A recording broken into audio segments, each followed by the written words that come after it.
Hey everyone, thanks for joining us for another deep dive. A lot of you have been sending in questions about what's going on globally. The conflicts popping up everywhere, Yeah. how the media is covering all of it, and how that ties into, the economic roller coaster we seem to be on Yeah. lately. So we're going to try to unpack all that today. It's certainly a lot to unpack. It really is. We're diving into some pretty intense material, starting with this video from Gerald Celente. I know Celente always gets you thinking. Right, he's a trends analyst, Yeah. and he's known for, not mincing words, let's just say that. Yeah. And this video is no exception. It's called, and get this, Blessed are the peacemakers. Hellish are the warmongers, for they are the children of Satan. Wow. Yeah, subtle as ever, I see. Yeah, so we're going to get into the peacemakers versus warmongers idea because he really hammers that home. But one thing that jumped out at me was his take on the stock market. We've seen some gains lately, but Celente argues that it's all a facade, masking deeper economic issues, like massive credit card debt and those crazy high interest rates. Yeah, it's easy to get caught up in the day-to-day market swings and miss the bigger picture. Totally. And it's not like we can just ignore those problems and hope they go away. Yeah. Celente actually throws out some pretty startling statistics. He says the average American is now carrying over $6,500 in credit card debt with interest rates at what, something like 21.5%? It's a lot. It is concerning. Those kinds of numbers paint a picture of an economy on shaky ground. Exactly. And then on top of all that, you have Celente drawing this stark contrast between what he calls peacemakers and warmongers. He seems to be suggesting that there are forces deliberately trying to keep things chaotic. Well, the idea of peacemakers versus warmongers isn't new. I mean, you can find examples of this struggle throughout history. Societies have always had those who seek peaceful solutions and those who, well, they benefit from conflict in one way or another. All right. And it makes you wonder, who benefits from all this chaos we're seeing now? But before we get too deep into that, Celente also takes aim at the mainstream media's coverage of these global conflicts. He argues that there's this constant focus on violence and destruction, which ends up overshadowing any efforts towards peace. I can see where he's coming from. There's definitely a tendency in media to gravitate towards the most sensational stories. Absolutely. Yeah. And he points to the coverage of the escalating tensions in Gaza, Lebanon, and Syria, all places with incredibly complex histories and current situations. He says instead of helping people understand the nuances, the media often just resorts to, those if it bleeds, it leads headlines. It's true that media coverage can really shape public perception. The way information is presented, the stories they choose to prioritize, even the language used, it all contributes to painting a very particular picture for the audience. Which is why it's so important to be aware of those biases, right? Like, how do we even begin to filter out the noise and get to the truth of what's happening? That's the million-dollar question, isn't it? It's something we all have to grapple with in this age of information overload. I think one important step is to remember that news, even with the best intentions, is still filtered through human lenses. There will always be biases, whether conscious or unconscious. Our job as engaged citizens is to recognize those biases, seek out a variety of sources, and think critically about the information we're consuming. So it's on us to be informed and not just passively absorb whatever's being thrown at us. Exactly. We can't just outsource our thinking to the media or any other source for that matter. We have to be willing to do the work ourselves. And it's not just media bias we're talking about here. Celente paints a pretty unsettling picture of these regional conflicts potentially spiraling into something much bigger. He even hints at the unthinkable nuclear involvement. These are incredibly complex situations with deep historical and geopolitical roots. We're not talking about isolated incidents. These tensions have been simmering for decades, fueled by territorial disputes, religious differences, power struggles, you name it. Yeah, it's like this tangled web of grievances and competing interests, and it's hard to see a clear path towards any kind of resolution. And Celente is particularly critical of how global powers, including the United States, by the way, have played a role in these regions. He argues that their involvement has actually made things worse. It's true that interventions by outside powers, even with the best of intentions, can have unintended consequences. History's full of examples where attempts to impose solutions or back certain factions have only fueled further instability. So then what do? How do you de-escalate these situations when there's so much distrust on all sides? Right. And on top of that, what happens if these conflicts de-escalate? What are the potential global ramifications? Those are some heavy questions. They are, and they're interconnected. The world is interconnected. I mean, economically, politically, socially. What happens in one region inevitably has ripple effects elsewhere. So what you're saying is that we can't just ignore these conflicts and hope they work themselves out. Exactly. An escalation in any of these conflicts could lead to a humanitarian crisis, a refugee crisis, disruptions to global trade, and potentially even draw in other world powers. Which could destabilize an already fragile global order. Exactly. It's a sobering thought. It really is. And speaking of interconnectedness, Celente makes a very direct link between these geopolitical tensions and what he sees as a looming economic crisis. Yeah, and that's something we need to unpack carefully, because while we can't ignore the human cost of conflict, the economic implications are far-reaching. They impact all of us, whether we realize it or not. And those implications might be hitting closer to home than we think.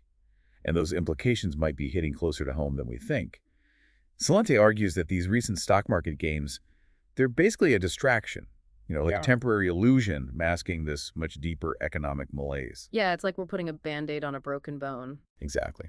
And he's got some pretty startling statistics to back it up. He says the average American now carries over $6,500 in credit card debt, with interest rates hovering around a staggering 21.5%. But it's like we're living on borrowed time, and the bill is about to come due.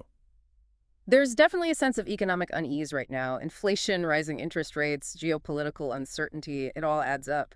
And while we don't want to give in to fear-mongering, we can't just bury our heads in the sand either. So how do we reconcile these two things? On the one hand, you got the stock market hitting record highs, but on the other hand, you have everyday people struggling with debt and a rising cost of living. Is this economic growth sustainable, or are we headed for a crash? That's the million-dollar question, isn't it? And there are no easy answers. What we do know is that war and economic instability, they often go hand in hand. Wars are expensive, they lead to inflation, they disrupt supply chains, and that drives up prices. Plus, there's this uncertainty that makes businesses hesitant to invest and hire. So it's not just about the immediate costs of war.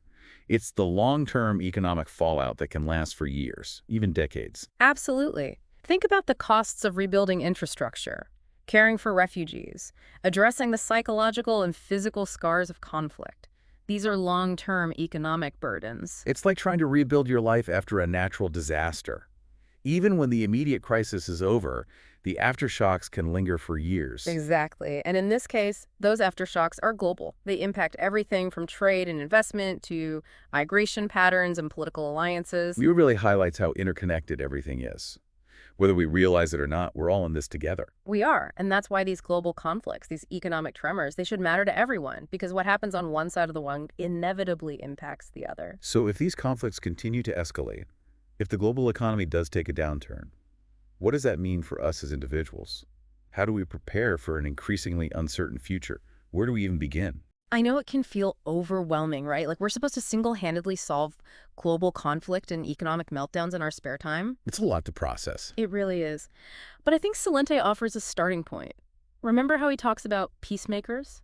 Maybe instead of feeling powerless, we focus on what we can control, our own responses, our own actions, however small they may seem. So it's about choosing to be a force for good, for peace and stability in our own little corners of the world. Exactly. And part of that is understanding how these larger systems operate. We've talked about media literacy, but the same critical thinking applies to economics. For example, Celente is a big advocate for gold as a safe haven asset during times of economic uncertainty. He points to its recent price surge as evidence. Yeah, that $600 jump per ounce definitely got my attention. Makes me want to start digging a hole in my backyard to bury some gold bars. But I'm guessing it's not quite that simple. I wish it were that easy. Gold does have a history as a hedge against inflation. When traditional currencies lose value, gold tends to hold its own. But it's not a guaranteed win. Prices can fluctuate, and it doesn't generate income like stocks or bonds. So it's not a get-rich-quick scheme, despite what some people might say. Definitely not. I think the real takeaway here is that during uncertain times, people want something that feels safe and stable. But it's crucial to make informed decisions, not just emotional ones. If you're thinking about gold, do your research, understand the risks. Talk to a financial advisor who can guide you. Don't put all your eggs in one basket, right? Diversify, be strategic, and don't buy into hype.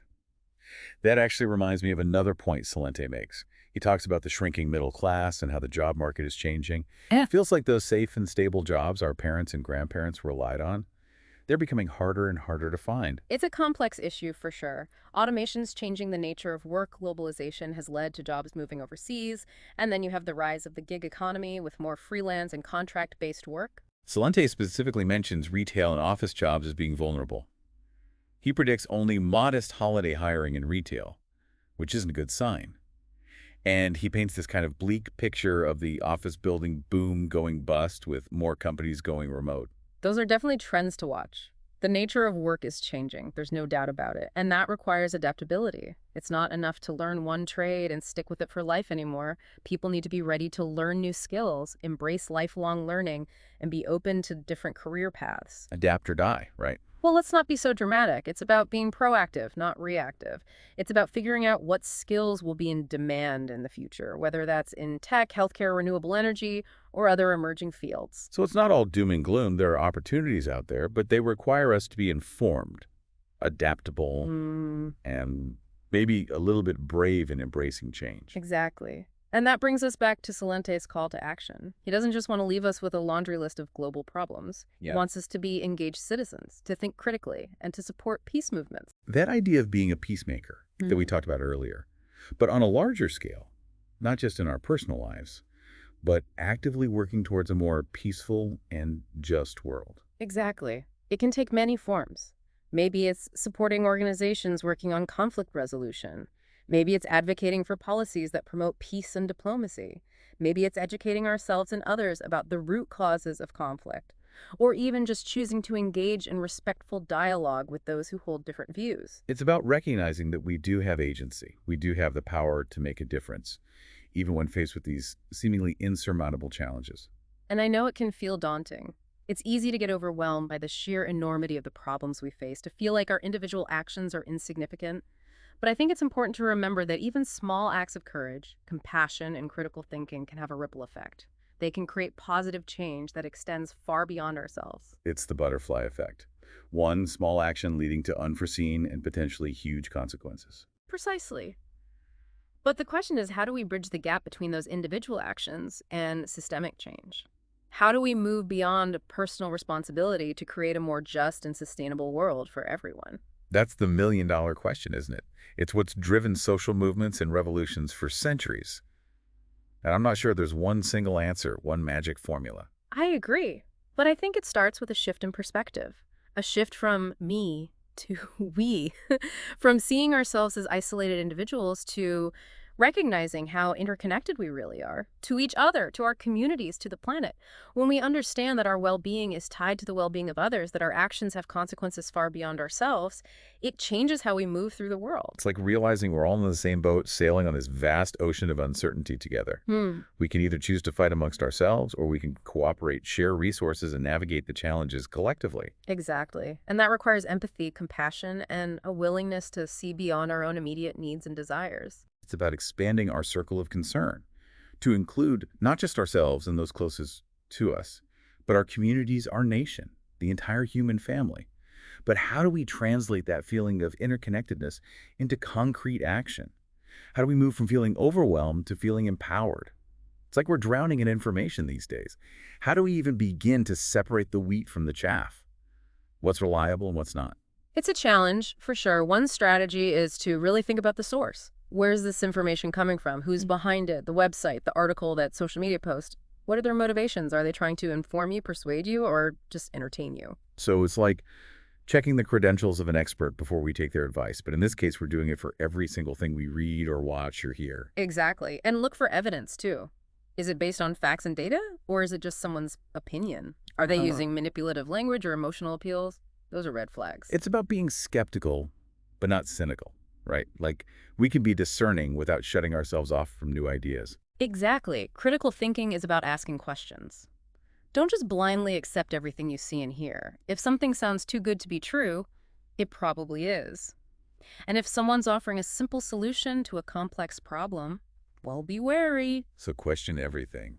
That sounds exhausting. I know it can seem that way. Yeah. But think of it as engaging your natural curiosity. The world is full of fascinating, nuanced issues. Approaching things with a critical eye doesn't mean you can't also be open-minded and willing to learn. I like that, embracing curiosity as our guide in this information maze. It's less about being right or wrong and more about constantly learning and evolving our understanding. Absolutely. And it's okay to have those moments where you realize, maybe I was looking at that from the wrong angle. It's okay to change your mind as you learn more.